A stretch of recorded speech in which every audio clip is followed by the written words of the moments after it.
जय हिंद साथियों। ये बिहार शिक्षक भर्ती का जो मैं प्रीवियस ईयर्स क्वेश्चन लेकर आया हूँ, ये जो है प्रश्न जो पेपर 24/8/2023 में जो सेकेंड शिफ्ट में पूछा गया था, वो सबका जो है प्रीवियस ईयर्स क्वेश्चन है। ठीक है, तो सभी लोग हमसे जुड़ जाइए। अभी जितना प्रीवियस ईयर्स क्वेश्चन है, ठीक है, प्राइमरी हो चाहे कॉमन पेपर मैथ का, मैं सारा जो कराने वाला हूँ। ठीक है, तो आइए हम स्टार्ट करते हैं।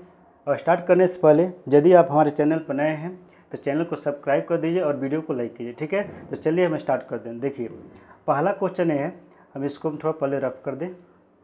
ठीक है, आइए देखिए, पहला क्वेश्चन है आपका, ठीक है, कि ये पावर बिन दिया है तो कह रहे किसका मान ज्ञात करें कि किसका मान क्या हुआ। ठीक है, देखिए जैसे ये 3/4 है और ये 4/3 है, 3/4 है, तो बेस हमें समान करना पड़ेगा। यहाँ बेस तो समान नहीं है, ये दो जगह बेस समान है, तो जब बेस समान करिएगा तो क्या होगा, साइन जो है चेंज हो जाता है। ठीक है, तो ये हो गया 3/4 तो क्या है 6 है, माइनस का 6 इंटू अब ये हम क्या करें, इसको उल्टा कर रहे हैं 4/3, ये 4/3 है। ठीक है, सॉरी, तो हम इसको क्या करें 3/4 करें, 3/4, ये 3/4, ये बेस को जब पलटिएगा तो साइन जो है चेंज हो जाता है, तो ये प्लस का 8 हो जाएगा। ठीक है, इजकल टू क्या होगा 3/4 तो क्या हो जाएगा n। देखिए जब बेस बराबर होता है तो ये चीज़ें आपस में क्या होती है, बराबर हो जाती है। ठीक है, तो यहाँ पे क्या हो जाएगा, ये 3/4 पे क्या हो जाएगा, माइनस का 6 और प्लस का 8। ठीक है, इधर हो जाएगा 3/4 और क्या होगा n। तो n बराबर, जब बेस बराबर, तो ये संख्या, ये जो घात होती है इस घात के क्या होता है, बराबर होता है। तो n बराबर क्या हो जाएगा, माइनस का 6 और प्लस का 8। ठीक है, इजकल टू का आ जाएगा आपका 2, n इजकल टू 2, जो कि ऑप्शन में हमारा कहीं नहीं है। इसका मतलब ये है कि हमारा जो है क्या होगा, आंसर चला जाएगा ई के साथ, उपयुक्त में से कोई नहीं। ठीक है, चलिए आइए अगला क्वेश्चन देखिए। अब ये है, सुनिए, तो इसको जैसे क्या है 1 पर -4 इन्वर्स है, 8 पर -1 इन्वर्स है। ठीक है, तो इसको चेंज कीजिए। ठीक है, मैं इसको क्या कर सकता हूँ, क्या इसको हम 1/4 लिख दें, इसको मैं लिख सकता हूँ प्लस में 1/8 लिख सकता हूँ। ठीक है, उसके बाद से इसको ऊपर ले जाइए, इसको ऊपर ले जाइए, ऊपर ले जाइएगा तो ये हो जाएगा आपका जो है 3/2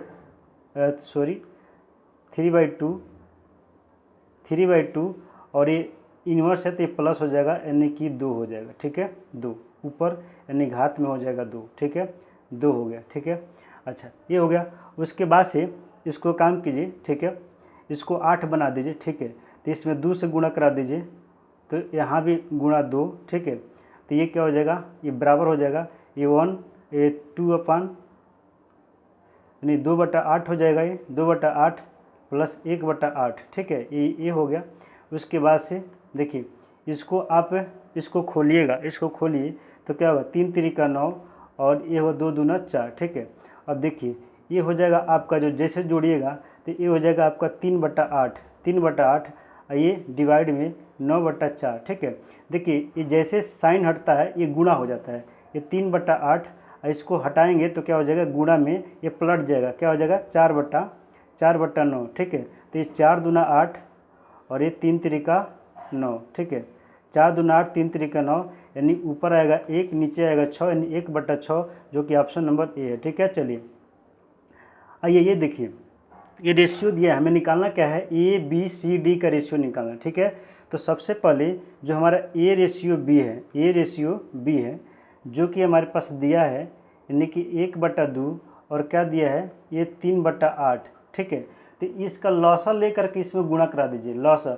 2 और 8 का लॉसा लीजिएगा तो 8 आएगा, तो 1/2 में यहाँ पर 8 से गुणा करा दीजिए रेशियो, यहाँ पर ये 3/8 है, इसमें 8 से गुणा करा दीजिए, इसका लॉसा 2 और 8 का लॉसा क्या होगा, 8 होगा, तो दोनों संख्या में 8 से लॉसा गुणा करा दीजिए। तो बताइए, ये तो 2 चौका 8, ये 4 आ गया, 8 से 8 कट जाएगा तो यहाँ क्या आ गया, 3 आ गया, यानी कि A रेशियो B हमारा क्या हो गया, यानी कि 4:3 हो गया। ठीक है, उसी तरह से ये देखिए B और C है, B और C में क्या है, 3 और 9 का, ठीक है, 3 और 9 का क्या लीजिए, लॉसा, तो 3 और 9 का लॉसा लीजिएगा तो क्या आएगा आपका 9 आएगा। अब जब गुणा कराइएगा तो B रेशियो C आपका जो आ जाएगा, इसमें बताइए 1/3 में 9 से गुणा कराइए तो क्या होगा, 3 तिरिका 9, यानी कि 9 से गुणा 3 3 9, ऊपर आ जाएगा 3 रेशियो। अच्छा, इसमें गुणा कराइएगा 9 से तो 9 कट जाएगा तो क्या आ जाएगा 5, यानी क्या आ गया B/C 3/5 आ गया। ठीक है, उसी तरह से C/D निकालना है, C/D। ठीक है, अब इसमें लौसा लेकर के अब मान लिए कि 6 और 4 का लौसा कितना होगा 12, तो 12 गुणा कराइए, 5/6 में 12 से गुणा कराइए तो ये बताइए 6 दूना 12 आएगा 2, 2 5 हो जाएगा ये 10। ठीक है, यहाँ देखिए 12 से गुणा कराइएगा। ठीक है, तो क्या हो जाएगा यहाँ पर 4 तिहाई 12, 3 तिरिका 9। ठीक है, 10/9 आ गया। उसी तरह से अभी निकल गया A/B, B/C, C/D आ गया ना। ठीक है, तो देखिए आप इसको क्या कीजिए, यहाँ पर लिखिए A/, थोड़ा हम लिखे यहाँ पर। ठीक है, कितना आया था, हाँ 10/9। ठीक है, तो हम यहाँ पर लिखते हैं, यहाँ पर हम थोड़ा लिखते हैं, जैसे मान लीजिए कि हम लिखते हैं, देखिए A/C/D लिख लिए। ठीक है, तो अब लिखिए A/B हमारा 4/3 आया, 4/3 तो 4/3। ठीक है, उसके बाद से देखिए यहाँ पर आया है B/C, तो B/C कितना है 3/5, तो यहाँ पर 3/5। ठीक है, उसके बाद से C/D, तो C/D जो है आपका कितना है 10 कितना आया है 9 आया। ठीक है, देखिए ये जो जगह खाली होता है ना, ठीक है, वहीं अंक भर दीजिए। 3 है तो यहाँ भी 3 भर दीजिए, यहाँ भी 3 भर दीजिए। ठीक है, इधर खाली है तो इधर 5 है तो इधर भी क्या भर दीजिए 5 भर दीजिए, इधर 5 भर दीजिए। इधर 3 खाली है, इधर इसके जस्ट बगल में जो खाली है जो अंक है वही अंक भर दीजिए, यहाँ 3 भर दीजिए। ठीक है, यहाँ आइए, यहाँ 10 है तो यहाँ भी 10 भर दीजिए और यहाँ भी आप 10 भर दीजिए। अब एक क्या कीजिए, सबको गुणा कराए। चलिए अगर गुणा कराएंगे सुनिए, तो ये हो जाएगा 4 × 3 × 10। ठीक है, रेशियो में इधर हो जाएगा आपका 3 रेशियो 3 गुणे 3 × 3 × कितना हो जाएगा 10। ठीक है, 10। ठीक है, थोड़ा सा अलग लिख दें, हाँ 10 हो गया। उसके बाद से इधर जब गुणा कराइएगा तीनों संख्याओं का, ठीक है, इसको जब गुणा कराइएगा यहाँ पे, इसको हम थोड़ा सा मिटा दें, लिखने के लिए जगह आपको मिल जाएगा। ठीक है, चलिए तो अब इसको जब गुणा कराइएगा इतना हो गया, इसका अब होगा कि 3 × 5 × 10। ठीक है, अब क्या होगा, इधर फिर से रेशियो 3 × 5 × क्या है 9 है। ठीक है, चलिए तो इसमें कुछ कटेगा, जैसे मान लीजिए कि यहाँ पर ध्यान सुनिए, देखिए यहाँ भी 3 है, यहाँ भी 3 है, यहाँ भी 3 है, यहाँ भी 3 है। पहले तो ये 3 को हटा दीजिए, ये हट गया, ये कट गया, ये कट गया, तीनों कट गया। अच्छा, अब इसमें देखिए, इसमें 5 है, ये 5 कट जाएगा, ये कटेगा तो यहाँ क्या आ जाएगा 2 आ जाएगा। ठीक है, यहाँ कटेगा तो क्या आ जाएगा, यहाँ पर 2 आ जाएगा। ठीक है, यहाँ जो कटेगा, ठीक है, तो यहाँ क्या आ जाएगा 2 आ जाएगा। ठीक है, तो अभी हमारे पास क्या आ गया 4 दूना 8, यानी हम ये कर सकते हैं 4 × क्या आ गया 2 आ गया। इधर क्या हो जाएगा आपका, यानी कि 3 × 2 आ गया रेशियो, इधर 5 × का हो गया 2 आ गया, इधर क्या हो गया, ठीक है, इधर आ गया 9। ठीक है, तो 4 दूना 8, ये 4 दूना क्या होगा 8 रेशियो 2 तिहाई 6 रेशियो 5 दूना 10 रेशियो 9, यानी कि हमारा आंसर आ जाएगा 8/6/10/9, यानी कि ऑप्शन नंबर बी में। ठीक है, चलिए क्वेश्चन नंबर चौथा देखिए, कह रहा है कि सुरेश और शशि काम को क्रमशः 11 दिनों 17 दिनों में पूरा करते हैं। दोनों ने मिलकर काम पूरा करके 5600 पारिश्रमिक प्राप्त किया, यानी कि इतना उन लोगों को पैसा मिल गया। ठीक है, अच्छा, पारिश्रमिक में उनके हिस्से क्रमशः सुनिए, एक मान लीजिए कि ये काम करते हैं 11 दिन। ठीक है, ये सुरेश है 11 दिन, शशि जो काम करते हैं शशि मान लेते कितना करते हैं 17 करते हैं, यानी इनके रेशियो जो है ये 11 करते हैं तो ये 17 करते हैं। ठीक है, दोनों को अगर जोड़ दीजिए, ठीक है, तो इनको 11x मान लीजिए और इनको क्या है, इनको जो आप 17x मान लीजिए। ठीक है, अब देखिए दोनों को जोड़िए 17x 11x जोड़िएगा तो ये हो जाएगा आपका 28x। तो इनको पैसा कितना मिला है 5600। ठीक है, काटिएगा तो 28 दूना कितना हो जाएगा 56, यानी क्या आ जाएगा 200, यानी x = का आ गया 200 आ गया। ठीक है, तो अब इसमें गुणा कराइए तो 11x के लिए क्या है 11 × 200 कर दीजिए, तो क्या होगा 11 दूना 2200, ठीक है, एक आदमी का बन गया 2200, दूसरा यानी कि 17x, तो क्या होगा 17 इंटू क्या हो जाएगा 200, तो 17 दूना क्या होगा 3400, जो कि ऑप्शन नंबर बी है, ठीक है। चलिए आइए क्वेश्चन नंबर बी कह रहा है कि ए का वजन बी के वजन से 25%, सी के वजन का 40% है, तो सी के वजन का कितना प्रतिशत बी के वजन के बराबर है, ठीक है। चलिए मानते हैं, ठीक है, माना, यहाँ मानना पड़ेगा कि माना, ठीक है, यहाँ मानना पड़ेगा बी का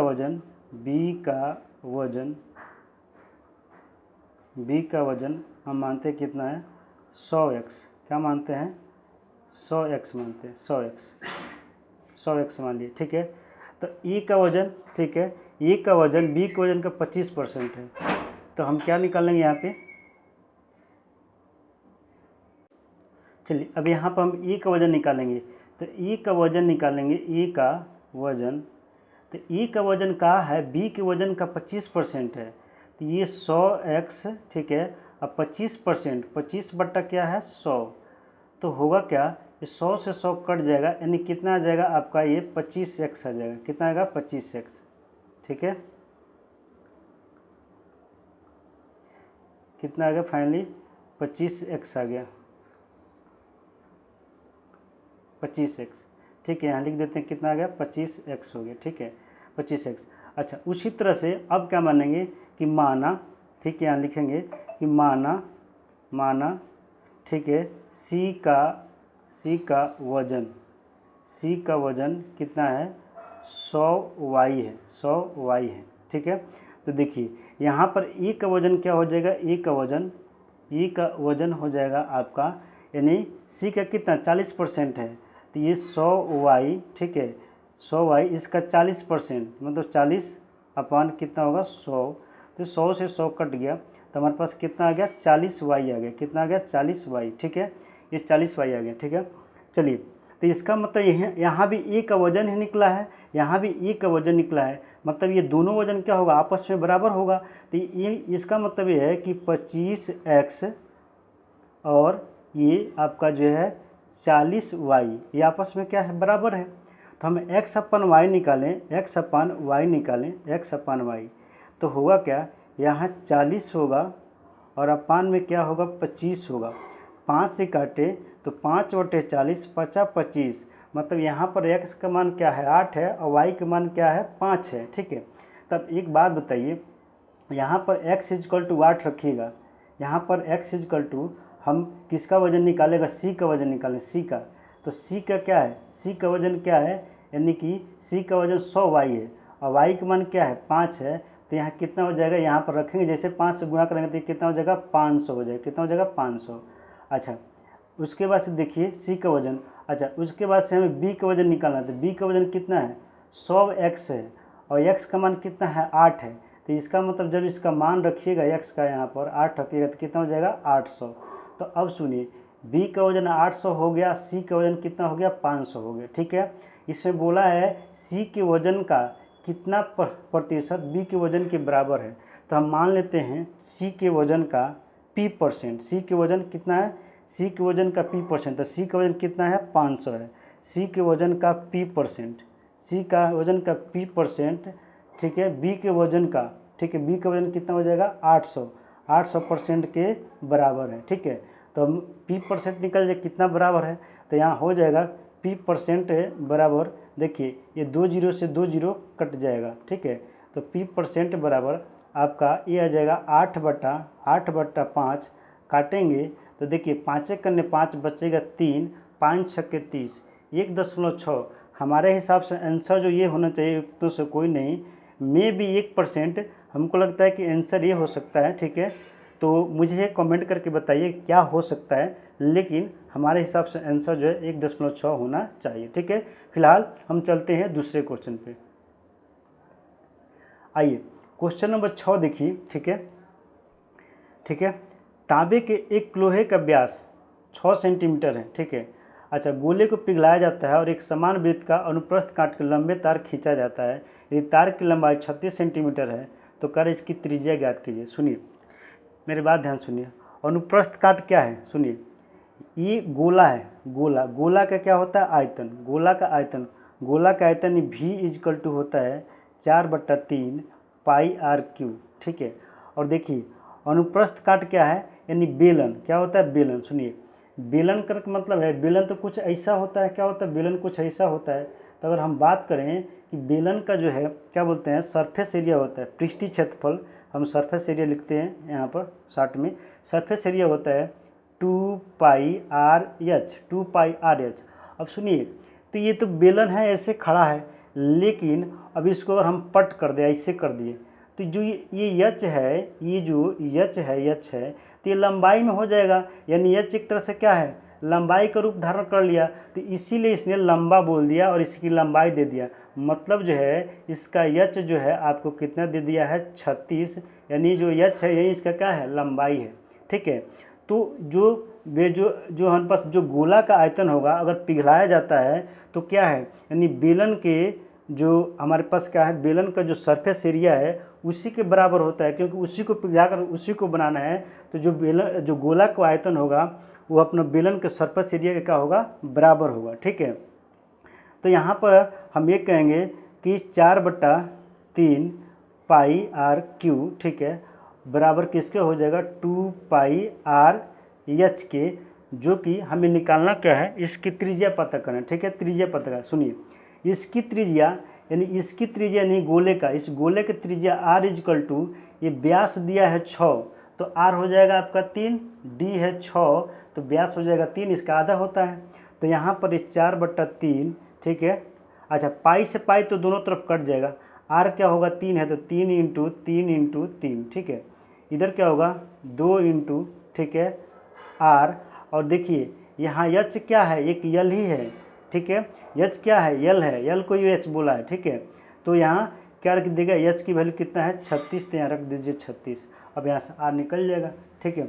अब बताइए यहाँ देखिए 3 त्रिक 9, 9 त्रिक 27, यहाँ मान लीजिए कि ये 3 त्रिक 9 हो गया और 9 चौका क्या हो गया 36 हो गया, 9 चौका 36 हो गया, ठीक है। अब देखिए इसको काटिएगा, इसको काटिए 9 चौका 36। अभी देखिए ये 4 से 4, इधर भी 4 है और इधर भी 4 है, तो 4 भी कट जाएगा, ठीक है। अच्छा उसके बाद से देखिए यहाँ 3 है और यहाँ 3 है, तो 1 3 1 कट जाएगा, 1 3 1 कट जाएगा। अब यहाँ इधर क्या बचा है 1, इधर क्या बचा 2r, तो यानी कि r इजकल टू 1/2 काटेंगे तो 0.5 क्या होगा सेंटीमीटर आ जाएगा, जो कि ऑप्शन नंबर क्या है ये है। इसको आप ऐसे भी लिख सकते हैं 0. अच्छा देखने के लिए 0.5 भी लिख सकते हैं, ठीक है। तो अपना आंसर हो जाएगा ए, ठीक है। चलिए आइए क्वेश्चन नंबर 7 देखिए, क्वेश्चन नंबर 7 में क्या है देखिए, इसमें ना आप ऑप्शन से इसको बहुत आसानी से आंसर दे सकते हैं, ठीक है। बाकी जो इसका बेसिक तरीका है वैसे भी जो है बहुत आसानी से आपका आंसर हो जाएगा, ठीक है। चलिए तो हम पहले ऑप्शन से शॉर्टकट तरीका बताते हैं। कहा है देखिए दो वृत्त आंतरिक रूप से स्पर्श करते हैं, मतलब ये दो वृत्त है, दो वृत्त है आंतरिक रूप से स्पर्श करते हैं, मतलब ऐसे स्पर्श करते हैं, ठीक है, ऐसे हो गया स्पर्श करते हैं, ठीक है। अच्छा ये त्रिज्या होगी और एक हमारे बीच में त्रिज्या होगी, तो जो ये त्रिज्या है इसको हम क्या मानते हैं आर मानते हैं, क्या मानते हैं आर। और जो बड़ी त्रिज्या होगी, जो बड़ी त्रिज्या होगी उसको हम क्या मानते हैं बड़ा आर मानते हैं, ठीक है। तो दो वृत्त आंतरिक रूप से स्पर्श करते हैं, उनके क्षेत्रफलों का योग, क्षेत्रफलों का योग यानी इतना दिया। अगर एक बात बताइए इसकी हम बात करें, ठीक है, क्षेत्रफल का योग की बात करें, ठीक है, तो हम पहला वृत्त की बात करें, पहला बड़ा वाला वृत्त का, तो ये होता है पाई आर स्क्वायर, और इसकी बात करें तो पाई आर स्क्वायर, ठीक है। एक बात बताइए दोनों का योग दिया है कितना है 116 पाई है, 116 पाई है, ठीक है जी। अच्छा एक बात बताइए 116, ठीक है। अब इसमें बताइए अगर r के मान, देखिए r का मान किसको रखें कि यहाँ पे 116 आ जाएगा। देखिए अगर r का मान यहाँ 10 रखें तो 10 दहा के 100 है, यहाँ 4 रखें तो 4 चौका 16, ये 116 पाई ऑटोमेटिक आ जाएगा। जबकि यहाँ जैसे 16 रखिएगा, 16 का स्क्वायर करिए 256, सीधे आगे निकल जाएगा। 12 रखिएगा, 12 बने 144, सीधे 116 से आगे निकल जाएगा। तो यही एक ऑप्शन है जो कि अगर हम यहाँ पर क्या रखें r इजकल टू हम 10 रख दें, ठीक है, और यहाँ पर पाई r इजकल टू क्या रख दें हम 4 रख दें, ठीक है, तो ये 116 के बराबर आ जाएगा। तो ये आ जाएगा आपका 100 पाई, ठीक है, और ये आ जाएगा आपका 16 पाई, ठीक है, और ये हो जाएगा 116 पाई, या इधर भी आ जाएगा आपका 116 पाई, जो कि क्या हो जाएगा, बराबर हो जाएगा। तो यहाँ पर ऑप्शन नंबर कौन हो जाएगा, बी हो जाएगा। बाकी इसको बेसिक तरीके से भी आदमी किया जा सकता है, ठीक है। आइए चलिए, तो यदि बेसिक तरीके से जानना चाहते हैं तो आप हमें कमेंट कीजिए, ठीक है, कि सर मुझे बेसिक से जानना है, तो मैं ज़रूर आपको जो इससे बेसिक से बता दूंगा, ठीक है। देखिए बेसिक से वहाँ पर हमारे पास टाइम नहीं रहता है कि उस क्वेश्चन को डील किया जाए, ठीक है। तो अगर जानना चाहते हैं नॉलेज के पर्पज़ से तो आप कमेंट कीजिएगा, मैं बता दूंगा, ठीक है। चलिए फिलहाल हम आगे चलते हैं। आइए क्वेश्चन नंबर 8, ठीक है। देखिए इस क्वेश्चन में भी देखिए ऑप्शन से बहुत आसानी से हो जाएगा, ठीक है। एक तेज ट्रेन 600 किमी प्रति किलोमीटर की यात्रा के लिए धीमी ट्रेन से 3 घंटा कम समय लेती है। यदि धीमी ट्रेन की गति तेज ट्रेन की गति से 10 किलोमीटर प्रति घंटा कम है तो दोनों ट्रेनों की गति क्रमशः है, ठीक है। ये बताना है क्रमशः क्या है। सुनिए, 3 घंटा कम समय लेती है। सुनिए एक बात बताइए, अगर हम समय निकालें तो देखिए, अगर मान लीजिए जो दूरी है, दूरी में अगर हम क्या करें, 4 से भाग दे तो समय ऑटोमेटिक निकल जाएगा, ठीक है। तो और बताइए यहाँ 600 है, क्या है, 600 है, 600। पहला ऑप्शन हम लेते हैं, ऑप्शन से हम करते हैं। पहला ऑप्शन है, मान लीजिए, ठीक है, एक सेकेंड, ठीक है। तो देखिए यहाँ पर क्या कीजिए, अगर इसमें हम 50 से भाग दे दें, 50 से, तो ये कट जाएगा, ठीक है। कट के क्या आ जाएगा, यहाँ पर ये 0 से 0 कटा और ये हो जाएगा आपका जो है, ठीक है, 12 25 60, ये हो गया 12। यहाँ पर क्या है, इसी 600 में हम किससे भाग दे दें, 40 से भाग दे दें, ठीक है। ये ऊपर जो है 600 है, ये ऊपर 600 है, ठीक है। चलिए तो अगर हम भाग दे दें 600, ठीक है, 600, ये 0 से 0 कट गया तो 15 चौका 60 यानी 15, ठीक है। तो देखिए यहाँ पर देखिए यहीं पे एक अंतर आ रहा है, जहाँ पर 3 का अंतर आ रहा है, समय का अंतर, ये समय निकल रहा है ना, ये क्या निकल रहा है, अगर दूरी में, ठीक है, दूरी में अगर हम स्पीड से भाग देते हैं तो क्या निकलता है, समय। तो ये समय निकल रहा है, ये भी समय है, ये भी समय है, और ये भी क्या है, समय है, ठीक है। तो देखिए यहीं पर अंतर है जो कि 3 है। अगर यहाँ पर बताइए, अगर ये 600 है, अगर दूसरा ऑप्शन लेते हैं 600 बटा 30, और यहाँ पर क्या करते हैं 600 बटा करते हैं 20, ठीक है। तो एक बात, 1 0 से 1 0 कटा, ठीक है, इसको काटेगा तो 3 दूना 6 यानी 20 आ जाएगा, 0 से 0 कटा और ये क्या आ जाएगा आपका 30 हो जाएगा, ठीक है। तो देखिए इसमें 10 का अंतर आ रहा है। यहाँ पर देखिए अगर 600 में अगर हम 40 से भाग दे दें और 600 में हम किससे भाग दे दें, 30 से भाग दे दें, ठीक है। तो 0 से 0 कटा, ठीक है, 15 चौका 60, ये काटेंगे तो देखिए 3 दूना 6 यानी कि 20, यानी यहाँ 5 का अंतर, यहाँ 5 का अंतर, यहाँ 10 का अंतर, इसके बीच में यहाँ 10 का अंतर यहीं पे है जो कि 3 का अंतर आ रहा है, ठीक है।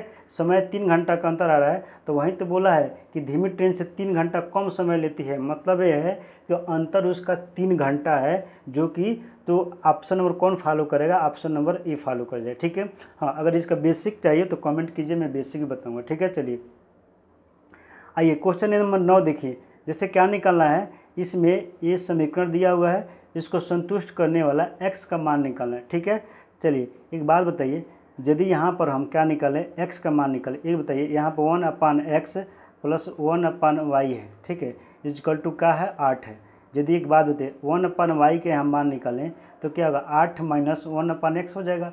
उसी तरह से हम यहाँ से ये जो यहाँ से निकालें, हम 1/z की वैल्यू निकालें, 1/z, तो 1/ यहाँ पर z की वैल्यू निकालें तो ये हो जाएगा 10 माइनस 1/x हो जाएगा। बोलिए यहाँ z की वैल्यू यहाँ से निकालिए, z की वैल्यू यहाँ से, ठीक है। चलिए तो हमें इसके निकालना है, क्या दिया है, 1/y plus 1/z equal to क्या दिया है, 12, क्या दे दिया है, 12। 1/y की वैल्यू है 8 माइनस 1/x, ठीक है, प्लस ये क्या है आपका जो है 10 माइनस 1/x, ठीक है, इक्वल टू क्या हो जाएगा आपका 12, ठीक है।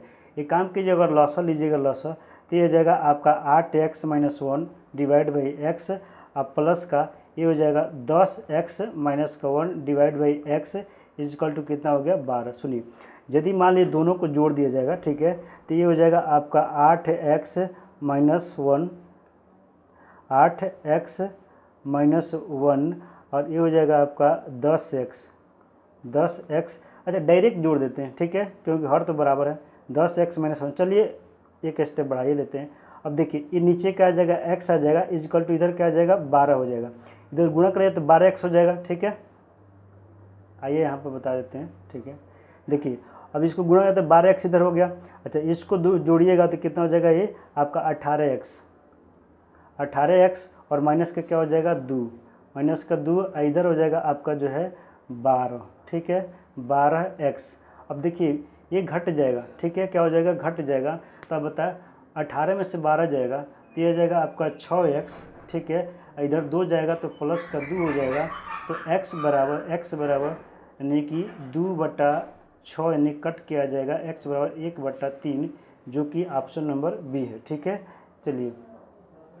चलिए क्वेश्चन नंबर ये देखिए, ठीक है, कि एक राशि 5 वर्षों में सामयिक दर 50% वृद्धि की होती है, तो इस दर से 12,000 का 3 वर्षों में चक्रवृद्धि ब्याज कितना होगा, ठीक है। तो देखिए इसमें हमें क्या है कि हमें आर नहीं मालूम है, रेट नहीं मालूम है, तो सबसे पहले रेट पता करेंगे। सुनिए, तो सबसे पहले हम यहाँ पर हम जानते हैं कि साधारण ब्याज बराबर साधारण ब्याज बराबर यानी एस आई डायरेक्ट लिख देते हैं, ठीक है। क्या लिखते हैं एस आई, यहाँ एस आई बराबर क्या होता है पी आर टी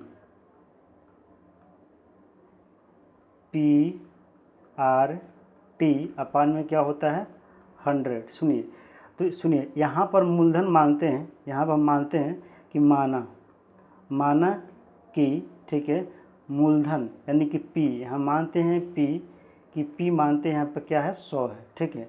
कह रहा है कि 50% वृद्धि होती है, तो ये बताइए इसका 50% निकाला जाए, ठीक है 50%। तो बताइए इसका 50%, 100 का 50% निकालिएगा तो इसका एस आई निकल जाएगा। तो 100 का 50% होगा आपका 50 से होगा, ठीक है, कितना होगा 50 से होगा, ठीक है। तो 50 से होगा, तब हम यहाँ से क्या निकलते हैं आर, तो यहाँ पर ही हो जाएगा आपका। आइए तो यहाँ पर हम क्या निकालते हैं, सुनिए हम आर निकालते हैं। तो आर सुनिए, तो हम जानते हैं यहाँ पे इसकी वैल्यू रख दें, ठीक है। तो देखिए एस आई कितना है 50, तो यहाँ रख देते हैं हम 50, ठीक है, इक्वल टू यहाँ पी कितना है तो 100, ठीक है, तो 100।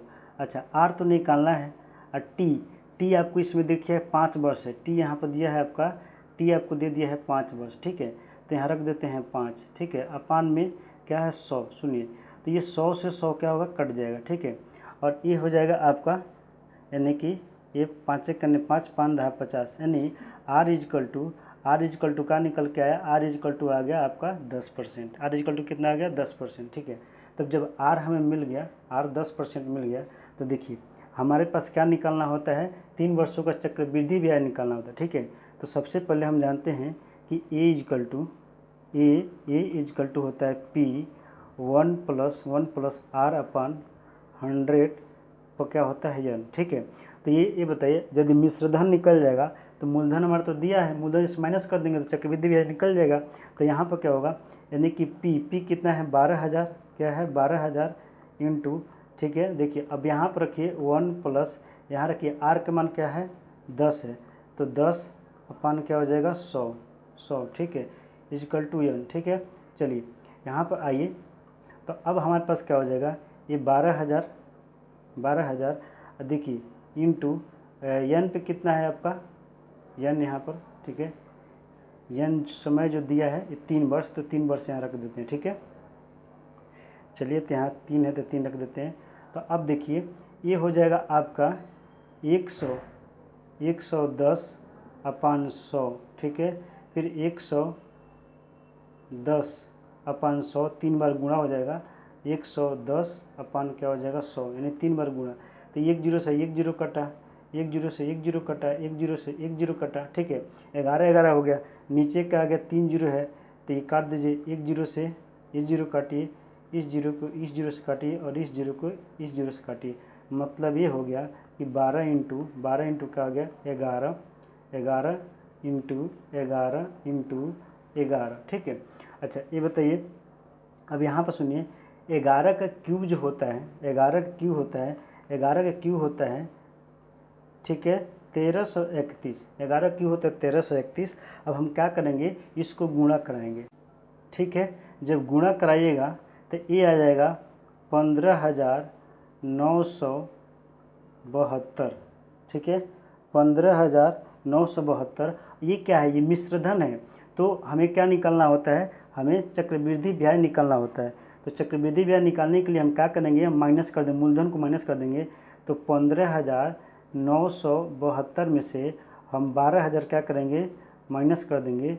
माइनस कर देंगे तो ये 2 आया, ये 7 आया, ये 9 आया और ये 3 आया। क्या आया, ये 3 आया।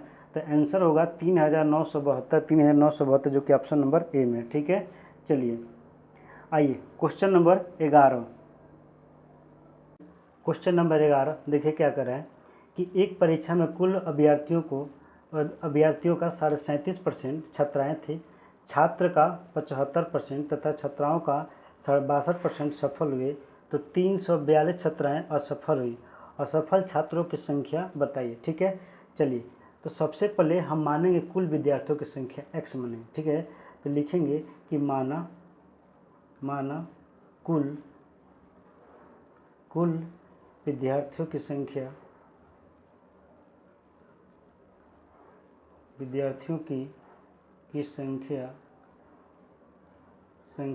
x है। मैंने क्या माना, x मान लिया, ठीक है। तो चलिए अब देखिए, यहाँ लिखते हैं छात्राएँ, यहाँ लिखते हैं छात्राएँ, यहाँ लिखता हूँ छात्र, क्या लिखता हूँ, छात्र, ठीक है। अब ध्यान से सुनिएगा। अब यहाँ पर देखिए कि कुल अभ्यर्थियों का 37.5% छात्राएँ थी। एक बात बताइए, 37% छात्राएँ हैं, कोई भी चीज़ 100% होता है। अगर 37% छात्राएँ हैं तो छात्र कितने हो जाएंगे, 100 में से 37.5 निकाल दिया तो ये आ जाएगा आपका 62.5%। कितना हो जाएगा, 62.5% क्या हो जाएगा, छात्र हो जाएंगे, ठीक है। अब देखिए छात्राओं का 75%, ठीक है, छात्रों का 75% और छात्राओं का 12.5% सफल हुए। एक बात बताएं, अगर लड़कियां जो है, ये बताइए पास हो गई, पास, यहाँ क्या लिखते हैं, पास, लड़कियां जो पास हो गई, 62.5% लड़कियां क्या होती हैं, पास होती हैं, ठीक है। तो अब बताइए अगर इनके फेल निकालने, कितनी लड़कियां फेल हुई होंगी, तो अब कोई भी चीज़ 100% होता है, तो 62.5 में यदि 100 में से 62.5 निकाल दीजिएगा तो ये हो जाएगा 37.5%, यानी 37.5% का हो जाएंगे, फेल हो जाएंगे, ठीक है।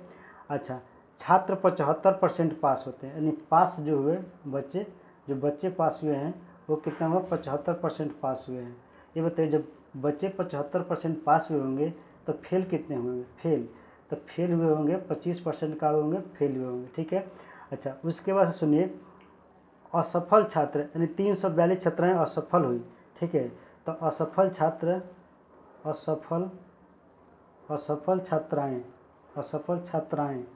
ये क्या है, लड़कियां हैं। असफल छात्राओं की संख्या कितना दिया है, 342, ठीक है। चलिए, तो जो असफल छात्राएं हैं इन्हीं से टोटल छात्र निकल जाएंगे, ठीक है। चलिए कैसे निकालते हैं, सुनिए। कुल विद्यार्थियों की संख्या कितना है, x है, ठीक है। तो हमने क्या ले लिया, x ले लिया, ठीक है। अच्छा, कुल विद्यार्थियों का, ठीक है, देखिए कुल विद्यार्थियों का, अब बताइए कि इसमें छात्राएं कितने हैं, छात्राएं, कुल विद्यार्थियों का जो है 37.5% छात्राएँ हैं, तो हम लिखते हैं 37.5%, क्या है, 37.5%, ठीक है। का कितना परसेंट फेल हुई है, हम फेल छात्रों की संख्या निकालें तो 37.5% फेल हुई है, ठीक है। कुल विद्यार्थी का 37.5% छात्राएँ हैं और 37.5% फेल हुई है, तो हम 37.5% क्या है, फेल विद्यार्थियों की संख्या, इसका 37.5%, ठीक है। अच्छा, इजक्वल टू फेलों की संख्या कितना है, 342, तो लिखते हैं 342, ठीक है। चलिए, तो x इंटू ये हो जाएगा 37, ठीक है, सही, 1/2, ये हो जाएगा 75 डिवाइड बाई 2 इंटू 1/100, ठीक है। अच्छा, इंटू 75 डिवाइड बाई 2 इंटू 1/100, ठीक है। चलिए, तो अब इसको जैसे तोड़िएगा तो ये 75/2 आ जाएगा, ठीक है। चलिए, इजकल टू 342, ठीक है। चलिए अब इसको काटिए, अगर हम किसे काटिए, 25 से, तो देखिए 25 तियाँ 75, 25 चौका 100, इसको काटेंगे 25 तियाँ 75, 25 चौका 100, ठीक है। चलिए, तो अब हमारे पास देखिए, अब हमारे पास यहाँ क्या आ गया, ठीक है, यहाँ आ गया x इंटू देखिए ये 3 डिवाइड बाई 2 इंटू 4, ठीक है, इंटू ये 3 divide by 2 into 4 equal to 342, ठीक है। अब देखिए ये 3 3 का 9, ये 9 से कट जाएगा, तो ये दोनों को मैं यहाँ काट देता हूँ। यहाँ से ये 3 3 का 9, ये 9 से काटिएगा तो 3 7 9 3 27, 9 3 27 बचेगा 7, ठीक है, 7 ये हो गया 72, तो 9 8 72 क्या आ गया 8। तो इसका मतलब है कि यहाँ x इजकल टू ये 2 चौका 8, 2 चौका 8, यानी 8 इंटू 8 इंटू क्या होगा 38। जब ये गुणा कराइएगा, ठीक है, तो आपका आंसर जो आ जाएगा बता दें, ये हो जाएगा 8 टाइम आपका 64, और 64 इंटू 38 जब गुणा कराइएगा तो ये आएगा आपका 2432, यानी कि कुल विद्यार्थियों की संख्या यहाँ पर जो माने थे वो कितना आ गया 2432 विद्यार्थी हैं। इसमें कितना है 2432 विद्यार्थी हैं, ठीक है। अब सुनिए, अब हमें असफल छात्रों को निकालना है। असफल कितने छात्र जो है असफल हो गए, ठीक है। तो चलिए हम इसको निकाल लेते हैं, ठीक है। आइए तो हम निकालते हैं असफल छात्र, असफल छात्र निकालते हैं। तो असफल छात्र यानी कि देखिए कुल छात्र कितना निकले, कुल विद्यार्थी कितना निकले हैं 2432। अच्छा 2432 के कितना परसेंट छात्र हैं 62%। तो यहाँ लिखिएगा 62%, यानी 62% का हो गए विद्यार्थी हो गए, 62% हो गए, ठीक है। का 62%, यानी कुल विद्यार्थी का 62% का है छात्र हैं, ठीक है। अच्छा उसमें से पास हुए हैं कितना 75%, फेल कितना हुआ है 25%, तो 25%, यानी हम फेल विद्यार्थी निकाले तो लिखेंगे 25%। अब इसको काटिए पीटिए, इसके आंसर निकालिए, ठीक है। देखिए 2432 इंटू, देखिए इसको 62 को जब फ्रैक्शन में तोड़िएगा तो ये आ जाएगा 6 दूना 12, यानी 125 अपान 2 इंटू 1/100, अच्छा इंटू ये क्या होगा 25, ठीक है, 25 बटा क्या हो जाएगा 100, ठीक है। और इसको काटिएगा, ठीक है, इसको काटिए, ये कितना होगा 32, और यहाँ छोटा है तो 32, ठीक है। चलिए तो काटिएगा तो 25 से करना 25 चौका 100, ठीक है।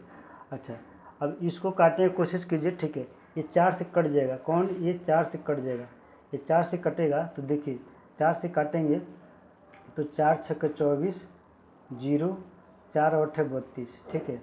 उसके बाद फिर यहीं 2 से कट जाएगा, ये क्या होगा 2 से भी कट जाएगा, तो होगा 3 0 और हो जाएगा 4, ठीक है, 304 हो गया, ठीक है। उसके बाद से यानी कि हमारे पास कुछ इस तरह से आएगा 304 इंटू ये हो जाएगा 125 डिवाइड बाई 100, ठीक है। और कुछ बच तो नहीं रहा था, ठीक है। तो इसको हम काटेंगे 25 से, तो 25 बचे 125, 25 चौका 100, ठीक है। तो अब देखिए अब 4 से काटेंगे इसको, ठीक है, 4 से काटेंगे, 4 से काटिएगा तो देखिए ये होगा 4 सत्ते 28 बचा 2, ठीक है, बचा कितना 2 हो गया 24, 4 छक्के 24, यानी कि 76 इंटू 5 करा दीजिए, 76 इंटू 5, 6 पच्चे 30 का 0 हासिल 3, 7 पच्चे 35 है 3 38, यानी 380 छात्र क्या हो गए असफल हो गए, जो कि ऑप्शन नंबर क्या है बी है, ठीक है। चलिए आइए क्वेश्चन नंबर ये है, देखिए 12 का रहा मैंने से 2/3 और 1/2 के बीच दो संभव परमेय संख्याएं क्या है। सुनिए जैसे दिया है, देखिए परमेय संख्या निकालने के बहुत सारे नियम है। इसको चाहें तो हम डिवाइड करके जो है निकाल सकते हैं, दोनों को जोड़ करके डिवाइड करके निकाल सकते हैं, या हम इसको दशमलव में करके निकाल सकते हैं, या हम इसको जो है क्या कर सकते हैं, हर बराबर करके निकाल सकते हैं। तो मैं आपको हर बराबर करके सिखाना जो निकालने की सिखा रहा हूँ, ठीक है। देखिए जैसे क्या है, -2/3 है और यहाँ पे क्या है 1/2 है। एक काम कीजिए, हर बराबर कीजिए। हर बराबर करने के लिए, ठीक है, यहाँ पे क्या कीजिए, यहाँ से 2 से गुणा कीजिए, यहाँ 2 से, और यहाँ भी क्या कीजिए 2 से, ठीक है। यहाँ भी देखिए क्योंकि यहाँ 6 है ना, तो 6 ला लीजिए, कोई दिक्कत नहीं है, ठीक है। यहाँ क्या कराइए, यहाँ 3 से और यहाँ भी 3 से, ठीक है। तो अब देखिए ये क्या हो जाएगा आपका -4 और बटा क्या हो जाएगा ये 6। यहाँ क्या हो गया देखिए, यानी कि 3 बटा क्या हो गया 6। सुनिए गेप ढूंढिएगा तो देखिए गेप इसमें बहुत सारा हो गया। लिखने के लिए आप क्या लिख सकते हैं, माइनस का, अब इसके बीच में 3/6 इसी में आएगा। तो उसके बाद से माइनस का 2/6 इसी में आएगा, माइनस का 1/6 इसी में आएगा, फिर 0/6 इसी में आएगा, 1/6 इसी में आएगा, 2/6 इसी में आएगा, 3/6 है। तब इसी के बीच में देखिए नंबर कौन सा है, तो देखिए -2/6 ये दिखाई दे रहा है और 2/6 यानी कि ये दिखाई दे रहा है इसी के बीच में, बाकी ये नहीं दिखाई रहे। 2/6 तो है लेकिन 3/2 नहीं होगा, ठीक है। -1/6 लेकिन 4/6 ये आगे चला जाएगा, ठीक है। तो यानी ऑप्शन नंबर बी हो जाएगा, ठीक है। चलिए आइए देखिए क्वेश्चन नंबर 13 क्या कर रहा है कि एक पिता की उम्र उसके पुत्र की उम्र की 5 गुनी है, लेकिन 15 वर्ष बाद उसकी उम्र उसके पुत्र की उम्र की 2 गुनी रह जाएगी, तो पिता का उम्र क्या है, ठीक है। तो देखिए यहाँ पर मानना पड़ेगा, ठीक है, मानेंगे, ठीक है। तो हम मानेंगे कि माना पुत्र का उम्र, ठीक है, उम्र क्या है x वर्ष है, क्या है x वर्ष, ठीक है। पुत्र की उम्र x वर्ष है, तो पिता की उम्र क्या हो जाएगा, पिता का उम्र क्या हो जाएगा बताइए। तो पिता की उम्र हो जाएगा 5x, कितना हो जाएगा 5x, ठीक है। तो अब सुनिए कह रहा है कि 15 वर्ष बाद, तो 15 वर्ष बाद, तो इसका मतलब है कि 15 वर्ष बाद है, 15 वर्ष बाद 15 वर्ष बाद 15 वर्ष बाद क्या होगा, सुनिए 15 वर्ष बाद पुत्र क्या होगा, x प्लस क्या हो जाएगा, x प्लस क्या हो जाएगा 15 हो जाएगा। पिता क्या हो जाएगा, पिता हो जाएगा 5x प्लस क्या होगा 15 वर्ष बाद, यानी पुत्र की उम्र x प्लस 15 और पिता की उम्र क्या हो जाएगा आपका जो है x प्लस 15, ठीक है। अब सुनिए, अब कह रहा है कि 15 वर्ष बाद उसकी उम्र उसके पुत्र की उम्र की दुगुनी रह जाएगी। तो 15 वर्ष बाद की उम्र ही है, यानी 5x प्लस क्या है 15, ठीक है। यानी पिता की उम्र जो है पुत्र की उम्र की दुगुनी रह जाएगी, तो ये पुत्र की उम्र को दुगुना कर दीजिए इंटू क्या है x प्लस क्या है ये 15, ठीक है। और गुना का ये 5x प्लस क्या है 15, इसको गुना कराइएगा तो ये क्या आएगा 2x, ये 15 दूना क्या हो गया 30 हो गया, ये घटाइएगा तो ये 3x आ गया।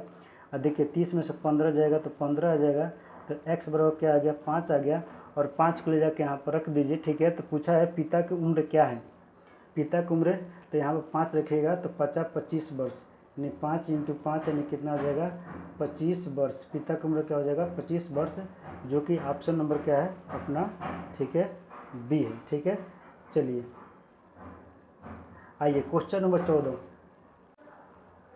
देखिए, ऐसा जब भी प्रश्न मिले, ठीक है। आइए, नीलू 1 रुपये में 2 नींबू की दर से नींबू खरीदती है और उन्हें 3 रुपये में 5 नींबू की दर से बेच देती है, उसका लाभ प्रतिशत ज्ञात कीजिए, लाभ बताइए, ठीक है। तो देखिए अगर ऐसा जब भी प्रश्न मिले उसके लिए क्या कीजिए, सुनिए यहाँ लिखिएगा वस्तु, क्या लिखिएगा वस्तु, यहाँ लिखिएगा मूल्य यानी कि इसका दाम रुपया। सुनिए 2 नींबू कितना खरीदती है 1 रुपया, तो यहाँ रख दिए 1 रुपया। उसके बाद से ये खरीदती है, ठीक है। उसके बाद से क्या करती है 5 नींबू 3 रुपये में बेचती है, तो ये 5 नींबू बेचती है कितना 3 रुपये में बेचती है, ठीक है। क्या करना होता है, इसको क्रॉस मल्टीप्लाई करना होता है, क्या होता है इसका गुणा इसमें करा दीजिए और इसका गुणा इसमें करा दीजिए, ठीक है। तो देखिए 5 करने 5 और ये 2 तिहाई 6, यानी उसने क्या किया 5 रुपये में खरीदा, ये यानी इसका ये CP है यानी 5 रुपये में खरीदा, और ये SP है यानी सेलिंग प्राइस है, विक्रय मूल्य 6 रुपये में बेच दिया। तो बताइए कितना का लाभ हुआ, 1 रुपये का लाभ हो रहा है, लेकिन लाभ परसेंट पूछ रहा है, तो लाभ परसेंट बराबर यानी कि क्या हो जाएगा लाभ प्रतिशत बराबर क्या हो जाएगा यानी कि 1 रुपया लाभ हुआ। किस पे? हमेशा जो लाभ होता है क्रय मूल्य पर लाभ होता है। तो क्रय मूल्य हमारा कितना है? 5 रुपया है, ठीक है, इंटू क्या है? 100%, ठीक है। तो कट किया जाएगा, यानी कि 5 दूना 10, यानी क्या हो जाएगा? 20%, जो कि ऑप्शन नंबर सी है, ठीक है।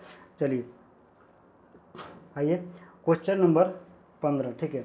देखिए, एक विद्यालय में प्रत्येक विद्यार्थी या तो हिंदी या तो अंग्रेजी दोनों या तो दोनों बोलते हैं, ठीक है, ठीक है। अच्छा, यानी कि 50.8% हिंदी लेते हैं और 64.2% अंग्रेजी लेते हैं। यदि विद्यार्थियों की कुल संख्या 500 हो तो कितने विद्यार्थी हिंदी और अंग्रेजी दोनों बोलते हैं, ठीक है। चलिए हम एक थोड़ा डायग्राम से समझते हैं। मान लीजिए कि ये डायग्राम है, ठीक है, ये डायग्राम है, ठीक है। देखिए, मान लेते ये हिंदी सेक्शन है, ये क्या है? हिंदी है, हिंदी, हिंदी को थोड़ा बढ़िया से लिख दे, हिंदी, ये क्या है? ये हिंदी है। और ये क्या है? आपका जो है हिंदी, और ये क्या है? इंग्लिश, इंग्लिश, ठीक है। तो हिंदी, देखिए हिंदी कितना है? सुनिए, हिंदी क्या इतना है कि हिंदी है 50.8%, ठीक है जी। अच्छा, उसके बाद से 64.2%, 64.2% का है ये इंग्लिश है। तो अब बताइए दोनों कितना हो जाएगा? तो दोनों कितना हो जाएगा? जो दोनों बोलेंगे कितना हो जाएगा? तो ये 100% में से दोनों को जोड़ दीजिएगा, यानी 64.2%, ठीक है, और 50.8% दोनों को जोड़ दीजिएगा। तो 8 2 10 के 0 हाथ में 1, ठीक है, और ये 4 1 5 और 5 6 11, 115, 115% जो आया, 115% आया। तो एक काम कीजिए, यानी कि दोनों लोग कितना बोलते हैं, ठीक है। तो 115, ठीक है, 115 में से 100 घटा दीजिए, ठीक है। इसका मतलब है कि 15% लोग जो हैं जो दोनों बोलते हैं। 15% क्या है? दोनों लोग बोलते हैं। तो देखिए, यानी कुल विद्यार्थी, ठीक है, यदि कुल विद्यार्थियों की संख्या 500 है तो कितने विद्यार्थी हिंदी और अंग्रेजी दोनों बोलते हैं? यानी 15% लोग दोनों बोलते हैं। तो 500 का 15% निकाल दीजिए। तो 500 का 15%, 15/100, 2 जीरो से 2 जीरो कट जाएगा, 15 5 75, यानी कि 75 लोग ऐसे होते हैं जो हिंदी और इंग्लिश दोनों बोलते हैं, ठीक है। चलिए question number 16, last and fast. सुनिए, अगर मान लीजिए गुणा में है, जब गुणा में होता है तो घात क्या होता है? जुड़ता है। गुणा में होता है तो घात क्या होता है? जुड़ता है, ठीक है। सिंपल एक काम कीजिए, अंदर गुणा कर दीजिए, अंदर गुणा करिए तो ये हो जाएगा आपका ए बी माइनस क्या हो जाएगा? ए बी, ठीक है, सॉरी ए सी, ठीक है, इंटू है तो इंटू एक्स पे, ठीक है, ये क्या हो जाएगा? बी सी, ठीक है, और माइनस का क्या हो जाएगा? ए बी, ठीक है, इंटू अब एक्स पे क्या हो जाएगा? ए सी, और माइनस का क्या हो जाएगा? बी सी, ठीक है। अब गुणा में घात जुड़ता है तो सबको जोड़ दीजिए, ठीक है। तो ऊपर ए एक्स पे पावर क्या हो जाएगा कि देखिए A B minus A C plus B C minus A B plus A C minus B C, ठीक है। तो देखिए ए बी से ए बी कट गया, ए सी से ए सी कट गया, बी सी से बी सी कट गया, एक प्लस में एक माइनस में तो कट गया, यानी एक्स पावर जीरो इसकी वैल्यू क्या होती है? 1 होती है, जो कि ऑप्शन नंबर का है बी है, ठीक है। तो यदि आपको वीडियो अच्छा लगा तो वीडियो को लाइक कीजिए और चैनल को सब्सक्राइब कीजिए, ठीक है। तो इस वीडियो में इतना ही, फिर मिलते हैं हम नेक्स्ट जो है प्रीवियस ईयर्स क्वेश्चन लेकर के, ठीक है। हम दूसरे पहला शिफ्ट में जो हुआ था वो मैं पेपर प्रीवियस ईयर क्वेश्चन लेकर आता हूँ, ठीक है। तब तक के लिए धन्यवाद।